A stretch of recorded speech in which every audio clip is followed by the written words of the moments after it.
As the great Stoic philosophers Marcus Aurelius, Seneca, and Epictetus taught, every moment of solitude hides a treasure of wisdom.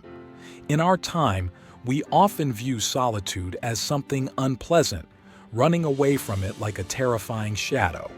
However, in our increasing individualism, we overemphasize what directly affects us, creating a cycle of internal conflict.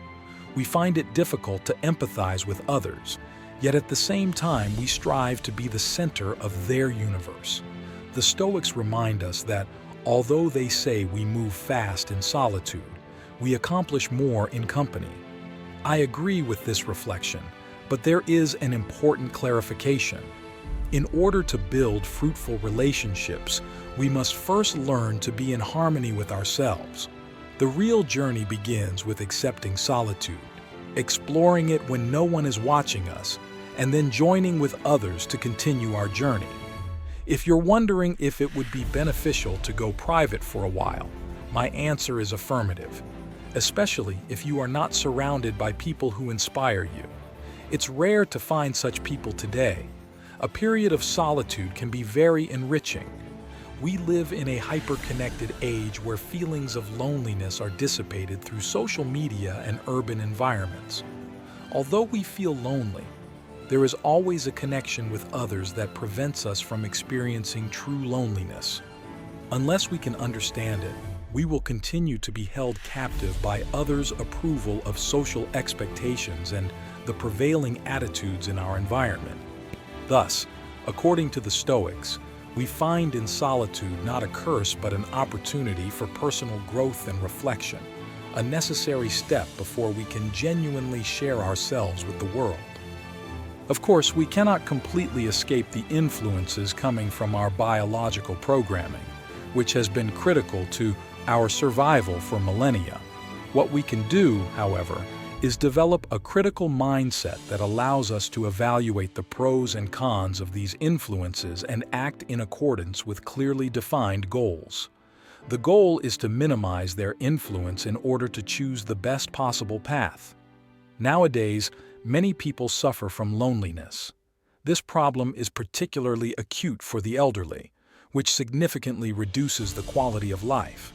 I believe this is due to our refusal to accept death and our lack of empathy and responsibility to the older generation. But this is a broad topic that we will leave for another time.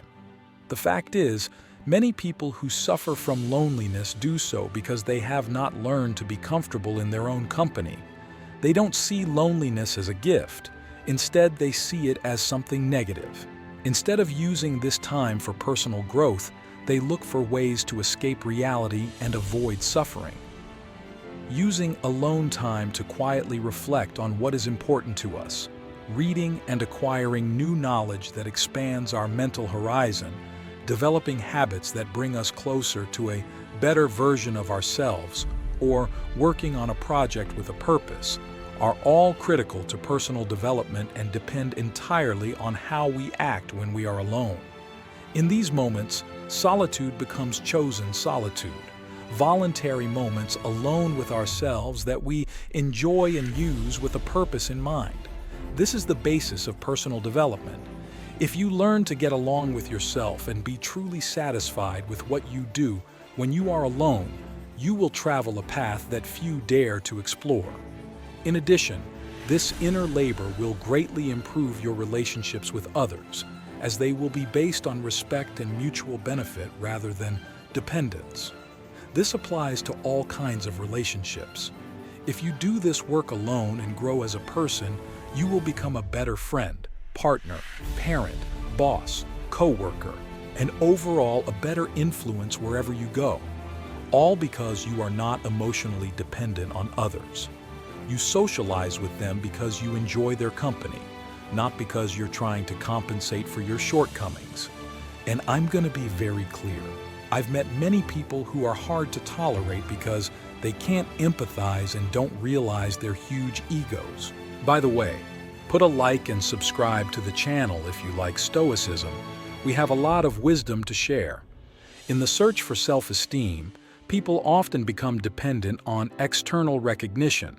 a dynamic that leads to seeking the approval of others and ultimately to their exhaustion. They turn into people who extract energy instead of giving it, much like a mosquito that needs blood to survive. You probably know someone like this who only talks about themselves and never asks about you. They do this because they need that attention to feel good about themselves. People with healthy self-esteem, on the other hand, don't need to prove their worth to anyone. They tend to be more empathic and really know how to listen, which makes their company valuable. If you feel like you need improvement in this aspect, it's important to embrace and appreciate solitude, utilizing this time for personal growth. Given the hyper-connected state we live in, it's important to set aside a certain amount of time each day for personal growth. Remember that the most important relationship in your life is the one you have with yourself, so it's crucial to become an interesting and valuable person to yourself. I appreciate you watching this short but intense video on loneliness and hope you find these tips valuable. Consider sharing it with those who need to see it and give your opinion in the comments section, as wisdom must be shared in order to blossom. Comment, "I'm a Stoic and I'll know you've seen it through to the end." Now, which path of Stoicism do you choose, the right or the left?